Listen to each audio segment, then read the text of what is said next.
it's Pete here and welcome back for Seeing Through the Cards episode 3. And today what I wanted to talk about is listening to the bidding and trying to work out what you actually know from the bidding. So first of all, I just want to start with a good tip. And this is, you just want to pop open the bidding once you see dummy. So here, we'll just go ahead and bid this one. So here, I'll just open a diamond and partner bid a heart, 2 spades. I don't need to bid, I'm just a minimum balanced hand. So I'll pass. Partner's made a takeout double. I think there are 2 completely fine bids here. I don't mind 3 clubs, and I don't mind 2 no trumps. Could even consider a very stretchy 3 no trumps here as well. These are all fine bids. It depends on how aggressive your partner opens and reopens with doubles and stuff. Let's just go ahead and bid 2 no trumps here. And there's an auction where quite a bit's happened, but often I see people go, "Ooh, okay, we're in 2 no trumps and we got a spade lead." So the number one thing that you want to do is you just want to build a habit that you look at the auction once you've seen the dummy, or at least remember it. So here, what we want to do is pop it open and go, okay, so the way I see lots of people approach this is just say, "Oh, I saw East bid 2 spades," but that's really not the whole story. And I want to go through how I like to break this down. But first of all, pop it open. If you're playing on BBO, you can just click on where the contract is. It'll come up, and if you want it to go away, you just click it again. So the very first thing that I like to do when listening to the bidding is quite often if the opponents have bid, I want to try and categorize their hand. Are they balanced, single suited, 2 suited, 3 suited? And also what sort of point range are they in? Are they minimum, medium, maximum? Like, what do we know about their points? So here, if we pop this open, it looks like East is a single suited spade hand and they're weak. They're sort of like 6 to 10 points because they jumped. We've got this bid here, and this is a very good thing to do. Whenever the opponents bid, it is great to see if you can just categorize this. This is really easy if you can see their specific bid and take note of it. Make sure you don't forget about the bidding. Too often people just don't even pop it up. So make sure you pop it up, then try and categorize what they've got. But a really important thing that I like to do is one of the main goals when I'm trying to listen to the bidding is try and either put limits on the opponent's hand. What's the most amount or least amount of points they've got? What are the most amount of each cards that they've got or don't have? Now, it's not just looking at the positive things that they do, such as bidding 2 spades, but it's also looking at the negative inferences. What didn't happen here? And one of the key things to this is understanding passes. Okay, so what I mean by this is, did they pass as dealer? Did they pass as responder? Did they pass as the overcaller? What's that actually mean? And what inferences can you draw from that? Now, here, if we look at these passes, I'm not so worried about my partner's passes. I'm trying to work out what the opponents did. And it's these later passes are less relevant, but it's the early passes that I really care about. So I look for these. First one, East passed when they had the opportunity to be the opener, or in the dealing position. They weren't the dealer, but my partner passed it around to them. They don't have 12 points. So straight away, even if they didn't bid 2 spades, we would know that they are definitively capped at 11 points. They just don't have more points than that. So I really like to look for these passes and say, oh, they passed when they had the opportunity to open. They don't have 12 points. Okay, but you can't say the same about West. Okay, West didn't have the opportunity to open. Theoretically, they could have 12 points. What they chose to do was pass as in the overcalling position. So what's that actually tell you? So for that, what you want to look at is what sort of ease of bids do they have. So for this, when you're looking at this, what suits can the opponents bid very easily at the 1 level?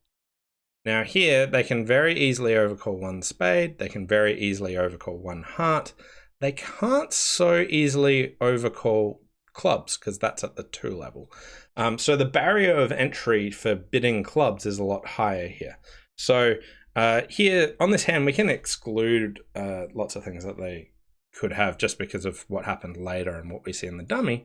But from this, you would be pretty sure West doesn't have sort of 8 or more points with a good 5-card heart suit or a 5-card spade suit because they didn't bid at this opportunity. And there are a couple of very easy bids. If I started with a 1 spade opening instead and they pass as overcaller, the ease of coming into the auction at the 1 level's gone. So there's a lot less to read into their passes if they didn't pass there. Other things they didn't do, they didn't bid a no trump, they didn't make a takeout double, they didn't preempt. You can exclude all those, but they're very fringe things to look for. I think one of the key ones is if I ever saw West have a shortage in diamonds, then I'm like, oh, they didn't make a takeout double. What can I tell from that?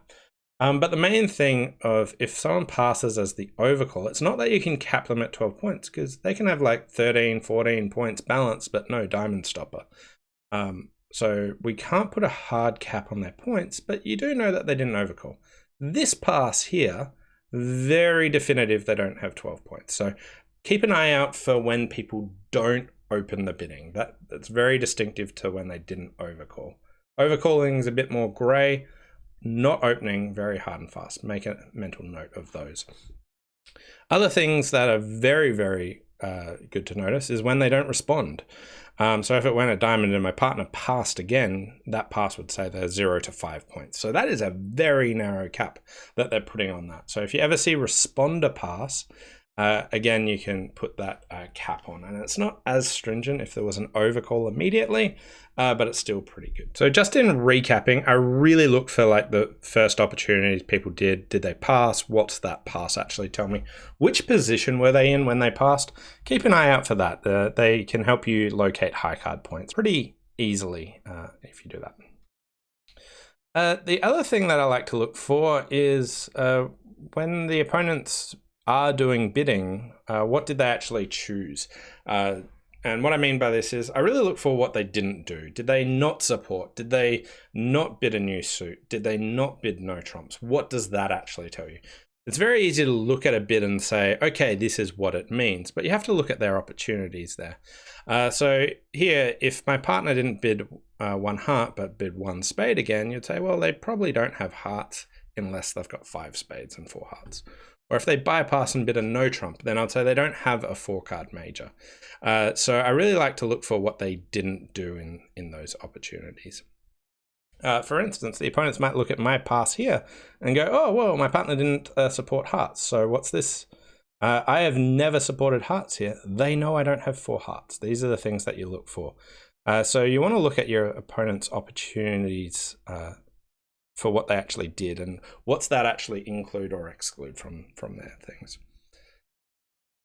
So the next thing I want to talk about is in fringe cases, right? So there are some really unusual things that happen, and this is actually one of these auctions. But sometimes something really unusual happens in the auction and people are like, what on earth is going on there? You want to stop and work out why. Too often people go, wow, that's really strange, and then just keep moving on. But if something really strange happens and you don't, like, you want to work out why. There's usually a path to what would make that a logical reason to actually do that.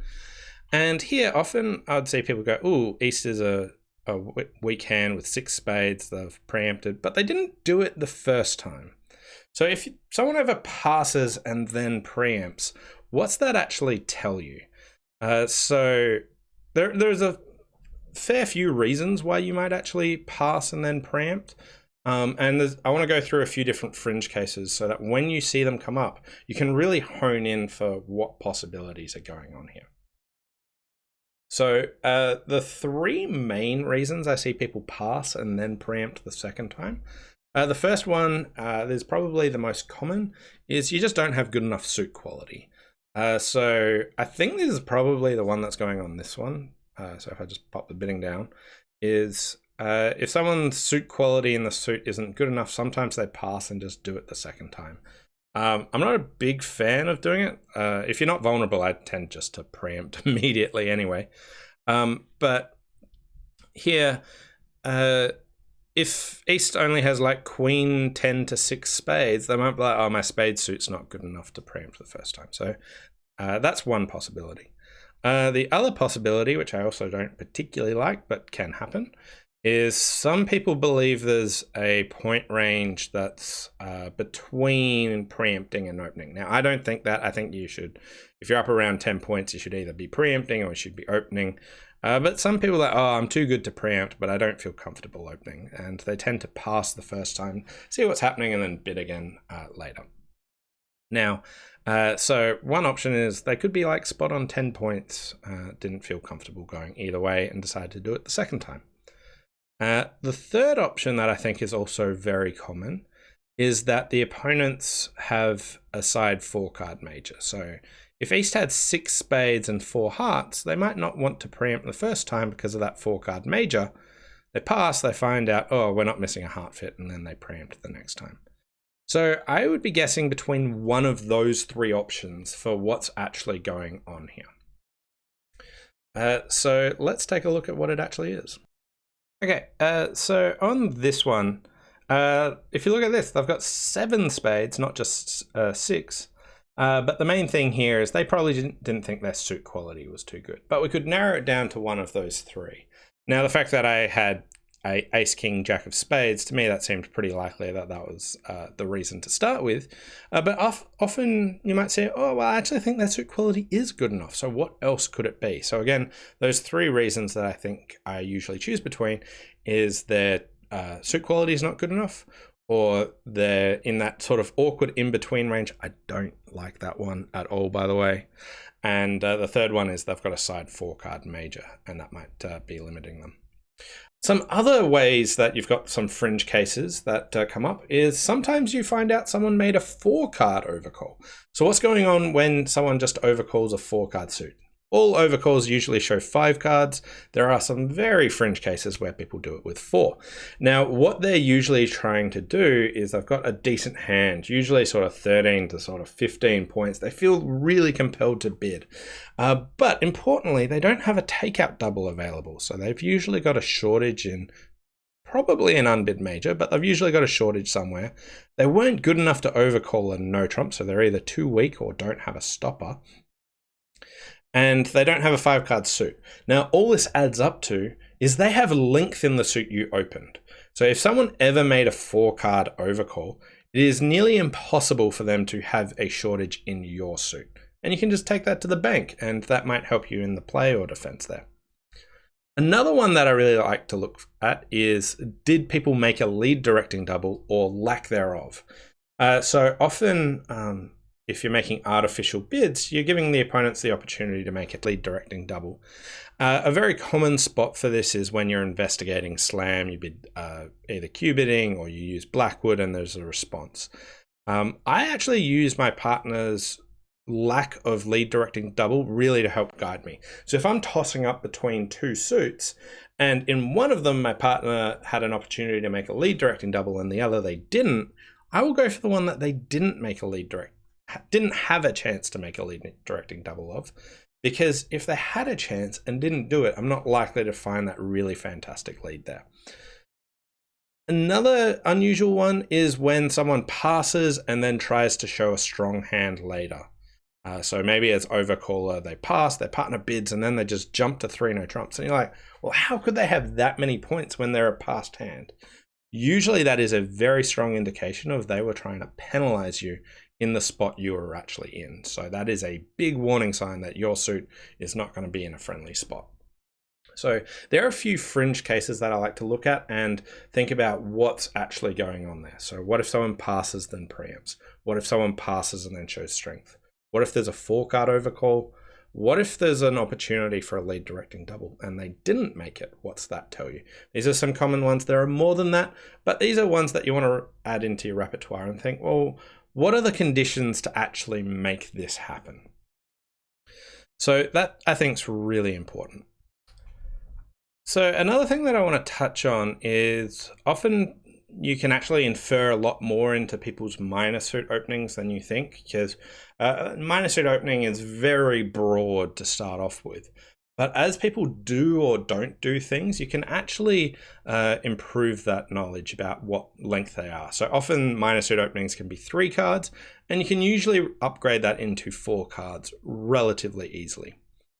So a common one is just when partner opens a diamond and you bid a spade or you bid anything and they bid a no trump. So one diamond, let's say, was at least 3. And we've bid a spade and you think, oh, they've got at least 3.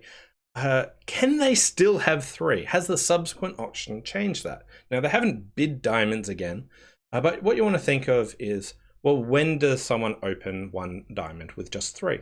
And there's only one hand shape that people do this on typically, and that is when diamonds are longer than clubs and they don't have a 5-card major. So for diamonds to be longer than clubs, you can have at most 2 clubs. And if you've only got 3 diamonds, that leaves 8 cards. And if you don't have a 5-card major, the majors have to be 4-4. So if that's the case, what we've seen subsequently is when they bid 1 no trump here, they don't have 4 spades. We can rule out this hand shape that they're a 4-4-3-2 shape in that order. So therefore, they don't have 3 diamonds, and they actually have a 4-card diamond suit at least. Another one, which is for clubs, which is a bit harder to tell, but we'll just backtrack. So let's say it goes 1 club, and we bid 1 heart, and it goes 1 no trump. So in an auction like this, let's say that you bid 4-card suits up the line. So if you have 4 spades here as north, you wouldn't bypass it and bid a no trump. Then if that's the case, north does not have 4 spades. They don't have 4 hearts. Some people do different methods. There's still ways to work it out. But what do you actually know about the north hand? The only time that you open 1 club with a 3-card suit is when you have a 4-card major. So if you know that the 1 club bidder does not have a 4-card major, either of them, then they have to have 4 clubs, because if they had a 4-card diamond suit and 3 clubs, they would have opened a diamond. So here on this auction, if this north player is denying 4 spades and denying 4 hearts, they have to have 4 clubs. So there's ways that you can look at these of like, what are their other options, and infer more into it rather than just the minimum required, which is, oh, they've got at least 3 clubs and they're 12 to 14 balanced. You can actually say, okay, I know that they have 4 clubs here because of other things. Also, another common one is when the opponents are overcalling and you know they've got a fit and you've tried a major. So another common spot where you can work that out is when the auction goes, let's say it goes 1 heart, we double showing spades, the next hand bids 2 hearts, it goes pass, pass, okay. And you might have 4 spades and you might have 2 hearts and you might have 4 clubs. Do we have a club fit? And the answer is yes. So if we've got 4 spades, 2 hearts, 3 diamonds, and 4 clubs, we have a club fit here, and we can compete to 3 clubs very freely, not worrying that partner only has 3, because if partner had 4 spades, they would have bid 2 spades. Also, if partner had 4 hearts and we've got 2, the opponents don't have a fit. Now this, while it could very rarely happen, I would trust them that they've got their fit here. So therefore partner doesn't have 4 hearts, they don't have 4 spades, they must have 4 clubs, and you can go from there. So the main things I try and do when listening to the bidding is, first of all, we want to build that good habit. We want to pop open the bidding and just make sure that after you see dummy, you make sure you have connected the bidding with the player and you're keeping it fresh in your mind. Too many players just forget completely about the bidding. And I want you to build this habit that when you pop open the bidding, whether you're declaring or defending, I want you to say at least one thing about what the other hands have.